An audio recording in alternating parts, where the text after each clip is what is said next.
अस्सलाम वालेकुम, I am doctor Imran, assistant professor of medicine from prevention and cure. आज हम न्यूली डायग्नोज डायबिटीज़ के बारे में बात करेंगे। I have make multiple videos के शुगर को तशख़ीस कैसे किया जाता है। 3 मेथड्स हैं: फास्टिंग शुगर लेवल जो कि निहार मुँह करते हैं, रैंडम ब्लड शुगर लेवल जो कि खाने के 2 घंटे बाद करते हैं, एंड HbA1c उन लोगों में जिनमें हीमोग्लोबिन नॉर्मल होना चाहिए। जिनका हीमोग्लोबिन नॉर्मल ना हो उसमें HbA1c रिलायबल टेस्ट नहीं है। फास्टिंग शुगर अगर आपकी 126 से ज़्यादा 2 रीडिंग्स आती हैं, रैंडम शुगर अगर आपकी 200 से ज़्यादा 2 रीडिंग्स आती हैं, और अगर आपका हीमोग्लोबिन नॉर्मल है और HbA1c आपका 6.4% से ज़्यादा आता है, you are diabetic. Major 2 types हैं, type 1 diabetes and type 2 diabetes. Type 2 diabetes अमूमन फैमिली हिस्ट्री के साथ ओल्ड एज लोगों में होती है, लेकिन यंग में भी हो सकती है। टाइप 1 डायबिटीज़ अमूमन उन लोगों में होती है जिसमें फैमिली हिस्ट्री पॉजिटिव नहीं होती है और ये चाइल्डहुड में डायग्नोज हो जाती है। टाइप 2 डायबिटीज़ के केसेस ऑफ कोर्स ज़्यादा होते हैं क्योंकि आपकी सीडेंट्री लाइफ की वजह से आप जल्दी प्रेजेंट करना शुरू हो गए हैं। आजकल हमारे पास जो क्लिनिक में पेशेंट आते हैं उनमें अमूमन यंग पेशेंट ज़्यादा हैं जिनमें फैमिली हिस्ट्री पॉजिटिव होती है because of the sedentary lifestyle. और अमूमन जो प्रोपोज शुगर 40 ईयर्स के बाद डिपिक्ट होनी चाहिए, और बहुत सारे पेशेंट्स 30 ईयर्स में 25 ईयर्स में भी आना शुरू हो गए हैं क्योंकि उनकी लाइफस्टाइल मॉडिफिकेशन इस तरह की है जिसमें बिल्कुल काइनेसिस नहीं है, एक्टिविटी नहीं है। अगर आपकी शुगर फास्टिंग स्टेट में ज़्यादा आ जाती है या आप डायबिटिक डायग्नोज हो जाते हैं, सबसे पहले आपने पैनिक क्रिएट नहीं करना। ऑफ कोर्स एक बड़ी बीमारी है, बुरी बीमारी है, लेकिन जो यंग पेशेंट्स में सीडेंट्री लाइफ की वजह से जल्दी ऑनसेट में आ जाती है वो 100% क्योरेबल भी होती है।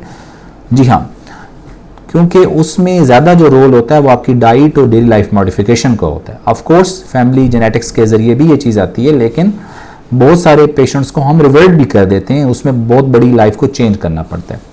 ये बात याद रखें कि जब आपको डायबिटीज़ हो जाए तो आपके 2 एस्पेक्ट्स हैं ट्रीट करने के। एक मेडिकल ट्रीटमेंट है, एक आपकी डेली लाइफ मॉडिफिकेशन का ट्रीटमेंट है।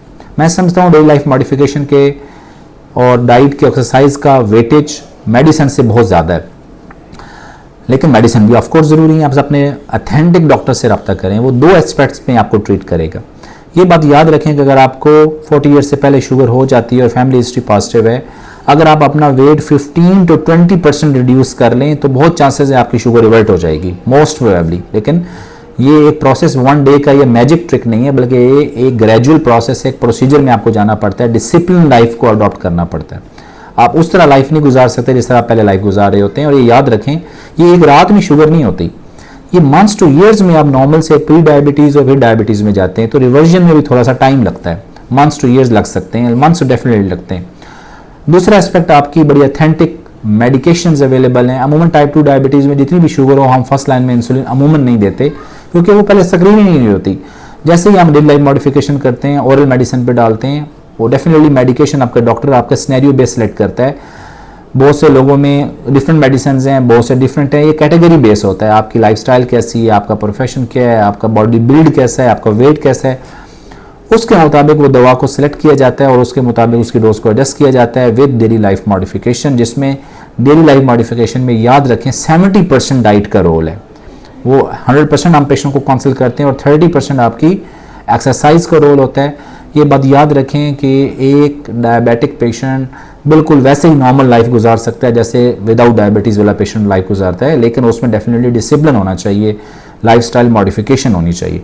शुरू में जब टाइप 2 डायबिटीज़ आपको डायग्नोज होती है, टाइप 1 डायग्नोज होती है, शुरू में हम एक काम करते हैं कि हम स्क्रीनिंग करते हैं एंड ऑर्गन डैमेज के लिए, कॉम्प्लिकेशन के लिए। वो बहुत ज़रूरी बात है क्योंकि मंथ्स टू ईयर्स में अल्लाह न करे आपके अगर जो वाइटल ऑर्गन्स हैं वो कोई डैमेज तो नहीं हो चुका, कोई उसमें प्रॉब्लम तो नहीं हो चुकी। आइज़ को चेक करते हैं, किडनीज को चेक करते हैं, यूरिन को चेक करते हैं, हार्ट को चेक करते हैं, ताकि हमें पता चल जाए अल्लाह न करे कोई चीज़ कॉम्प्लिकेशन डेवलप तो नहीं हुई, तक उसको फ़ौरन रोका जा सके। वो आपका डॉक्टर आपको बेसिक इन्वेस्टिगेशन और क्लिनिकल एग्जामिनेशन से कुछ चीज़ें आइडिया दे देते हैं कि ये चीज़ें आपकी डिस्टर्ब होना शुरू हुई हैं, तो इसको हम फ़ौरन कंट्रोल कर सकते हैं। और शुगर को बहुत ऑप्टिमली कंट्रोल किया जाता है। Fasting sugar should be less than 130। रात खाने के 2 घंटे बाद या किसी भी खाने के 2 घंटे बाद शुगर आपकी लेस देन 170 होनी चाहिए। और HbA1c अराउंड 6.5% हम मेंटेन करते हैं। लुकिंग फॉर द कॉम्प्लिकेशंस और डेली लाइफ मॉडिफिकेशन को अडॉप्ट किया जाता है, उससे बिल्कुल आप नॉर्मल लाइफ गुजार सकते हैं।